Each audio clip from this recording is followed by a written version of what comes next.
Great. Thanks for having me on the show, Quentin.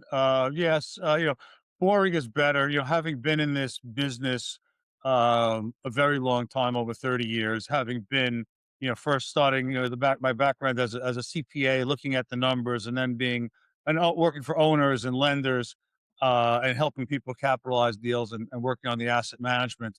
Uh, you know, some people like the adrenaline of getting the deal done. Yeah. I like the adrenaline of knowing that the cash flow comes in consistently and I can keep the properties, busy and full. And that's why, boring comes better. Welcome to the Real Estate Pros Show, where we interview real estate investing professionals from coast to coast, as well as the service providers that serve the real estate investing industry. Our goal is simple: share what's working now to help you improve and scale your business to the next level and meet the pros that can help you get there. Real Estate Pros is powered by Investor Fuel, America's leader in helping real estate investors and professionals build the business you need to live the life you've always dreamed of. Let's start today's show. Property insurance for real estate investors doesn't have to be difficult, but it does need to be there to protect you when you need it. MyInvestorInsurance.com not only provides insurance at 15 to 30% cheaper than traditional agencies, it's built specifically for real estate investors like you. You can set up an account in about 2 minutes, get quotes on properties, turn on and turn off insurance for your fix and flip or rental properties in around 2 minutes without having to talk to anyone directly, all through our portal. There's no better way or faster way to make sure you've got the coverage you need to protect you, and no more lengthy policies either. Once you're set up, you're billed monthly and prorated by the day for however long your policy is active. It's powered by MSI, the third largest independent MGA, with 1.5 million customers and more than $1 billion in cumulative premiums written. Get set up today in about 2 minutes at myinvestorinsurance.com/fuel. Hello, everyone. Welcome to the Real Estate Pros Podcast. I am your host, Q Edmonds. I'm excited to be here today. Not sure where you are in this part of the world when you're watching this, but me and Mr. Irwin, we're in similar places demographically, so we're experiencing some snow where we are, a little snowstorm. He was able to get out. I'm still snowed in, but we're here. We're here to give you an incredible show, incredible information, and that's why I'm excited to have this gentleman here today. And listen, a tagline that he has, he says, boring is better. I'm going to let him explain what that means, but I want to introduce you all to Mr. Irwin Boris. Mr. Irwin, how you doing today, sir? Great. Thanks for having me on the show, Quentin. Yes, boring is better. Having been in this business a very long time, over 30 years, having been, first starting, my background as a CPA, looking at the numbers, and then being working for owners and lenders, and helping people capitalize deals and working on the asset management. Uh, you know, some people like the adrenaline of getting the deal done. Yeah. I like the adrenaline of knowing that the cash flow comes in consistently and I can keep the properties, busy and full. And that's why, boring comes better. We're not, chasing multiples through crazy value add strategies that require you to go in with negative leverage and no cash flow and pray that everything comes out. And having been in office and medical and student housing and multifamily and industrial, we do find that boring is better. It's better to know that the properties don't, they have longer term leases. You have largely triple net or modified gross leases where you don't have any exposure to the operating expenses, and you sleep better at night without having 80 or 90% financing with mezzanine and all sorts of stuff in there. You just have a more conservative 60 or 65% loan, so you know that the property can still play its cash flow, assuming you lose a couple of tenants. Yeah. I love it. I love it. So right now, are you still an active CPA or have you moved on from that? And how does that incorporate with what you do with real estate? Well, no, I moved on from that a long time ago. It gave me a good insight into looking at financial statements, and to this day, it helps me ask the right questions. Yeah. But was afforded the ability to understand to actually be a property manager for a large owner operator when I left public accounting. So I can really see what goes into those numbers that we all look at on a financial statement. You say, "What do you mean payroll costs so much? How come repair and maintenance keeps going up?" You Yeah. really don't understand that until you actually run a property and really look at the bills and see what some of the headaches are. Uh, so no, I gave that up a long time ago, but it is something that I continue to call on when I review financial statements. But reviewing a financial statement goes hand in hand with physically walking the property and seeing how it operates and looking at the equipment that's there. Yeah. Stop living on an island and join the #1 mastermind in America for professional real estate investors. Investor Fuel is a community of hundreds of the nation's top investors working together to build stronger businesses and better lives. In addition to the amazing community of real estate investors acting as a board of advisors for one another, Investor Fuel members have access to 100% funding on purchase and repairs for our members only, a health insurance program, and benefits and discounts that more than pays for the membership of most of our members, meaning it's actually costing you money to not be a member of Investor Fuel. If you're looking to scale your business and build a business that allows you to live the life of your dreams, please visit investorfuel.com today and book a call with our team. So I love it. CPA, property management. It seemed like these things directly correlate to where you are now. So tell me a little bit about what your main focus is now. Sure. My main focus now is cash flow streams. And so, we've exited pretty much all of our multifamily.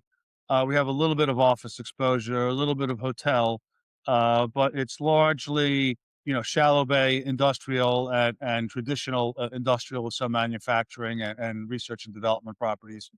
And these we've owned for 15 plus years, some of them. We've been in the sector. And, before it became sexy, with people like BlackRock and Starwood and others, and I love reading, it. everybody chasing it when they couldn't do an apartment deal, syndicators that changed asset classes. It's always been pretty full. We've never had a problem. And so, not being exposed to the operating expenses really gives you stability in Yeah. knowing what your net operating income is as an owner and as an investor. Yeah. So listen, I love it. Thank you so much. Thank you for sharing where you are now, kind of giving us a little bit of an origin story of how you got to where you are. I want to take it even further back. So I have a saying where I say destiny has no wasted moments, meaning no matter where we go through in life, there are things that help us be kind of who we are today. And so I would love to know, when did it click for you that you were good with numbers? I put down organizational skills. Like, when did it click that you was good with processing, organization? Like, throughout your life, when did your mind click to say, hey, this is what I want to do, this is how I can do it? Like, is there anything from your childhood that you could point to? Like, when did it all kind of just make sense to you? Well, I've always liked investments that were tangible. So, real estate is tangible. It's not like I'm buying a stock. It's not like it's a binary, a derivative or something like that. I always like things I could touch. Mhm. And I always like to take things apart to see how they work. They didn't always get them back together, or if I did, I had leftover parts, but I like to understand how things work. Yeah, And real estate, by walking the property and seeing what each person, on site, whether it's an apartment building or the engineers in an office building, and seeing what they do gives you a better understanding how the buildings run.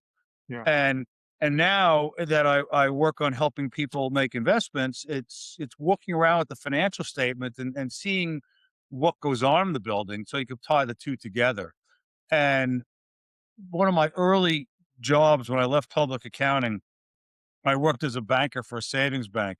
mm, And, I was always good at developing personal relationships with the borrowers and brokers.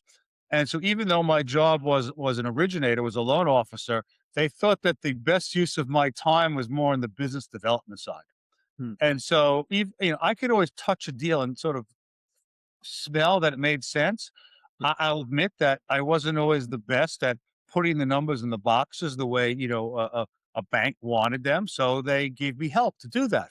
yeah, Uh, and over time, even today, I like talking to people. It's about relationships on how you get deals done. So you may not be the buyer with the highest price, or uh, but based on your execution and your relationships and your reputation, sometimes you end up with the deals.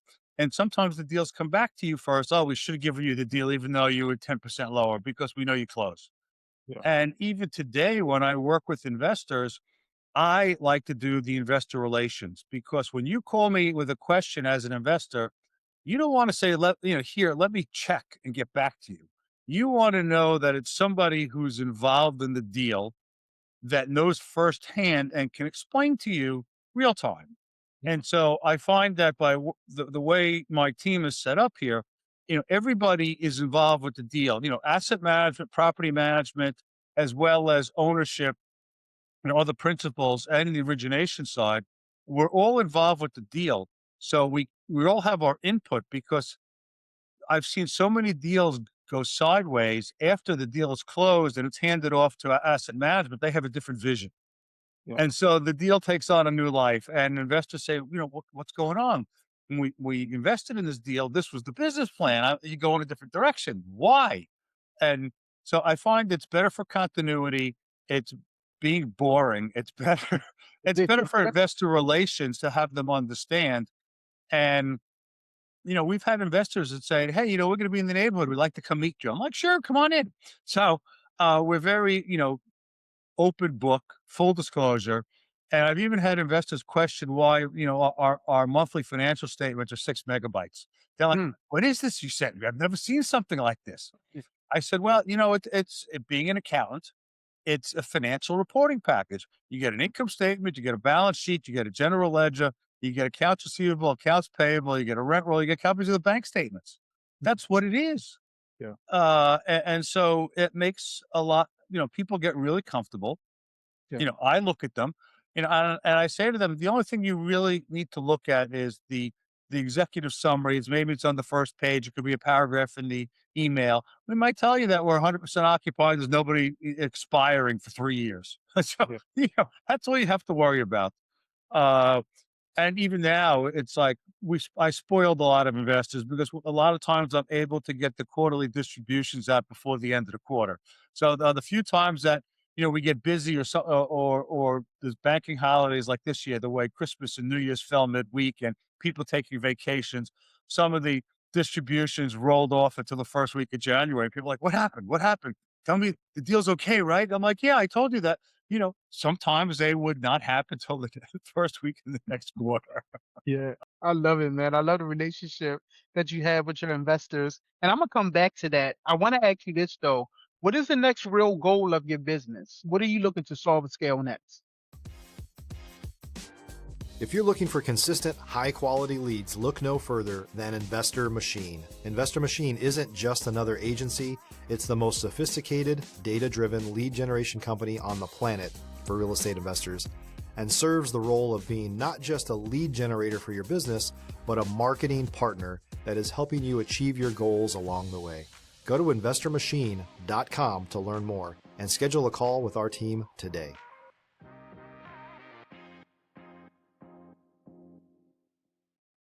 Well, we see a lot of interesting deals where we are in the cycle that either owners are aging out and the next generation really doesn't want the real estate. We're seeing a lot of sellers that don't want to be involved in the property management anymore, and so they're selling. Uh, we're seeing owners that may occupy part of the real estate for their own business that they're selling, and they don't want to be the landlord even after they sell. So there are a lot of opportunities out there, larger deals, as well as smaller deals. Uh, so we're seeing a lot of interesting opportunities where we are in the cycle. And so for us right now, it's trying to develop additional investor relations with people who want steady cash flow, don't want the wild swings and the hype of, a value add multifamily that doesn't work. And to be honest, I look at some of these multifamily deals. We love apartments, but when you look at how many times some of these buildings have traded in the last 10 to 12 years, and I have a huge cloud of offering memorandums, so I could typically find a building by its address because they always change the name. Yeah. And how many times can you tell an investor you're going to renovate kitchens and bathrooms and move the rents $300? How many times can you rip out, a floor and a granite countertop and put new appliances in? It's kind of comical. And then when I look at how expenses are outpacing wages, uh, what kind of turnover in an apartment building do you need to have to really get that? And how does that affect your returns? Uh, so it's an interesting part of the cycle, and especially with our president with looking for onshoring and the growth of e-commerce and all this AI stuff.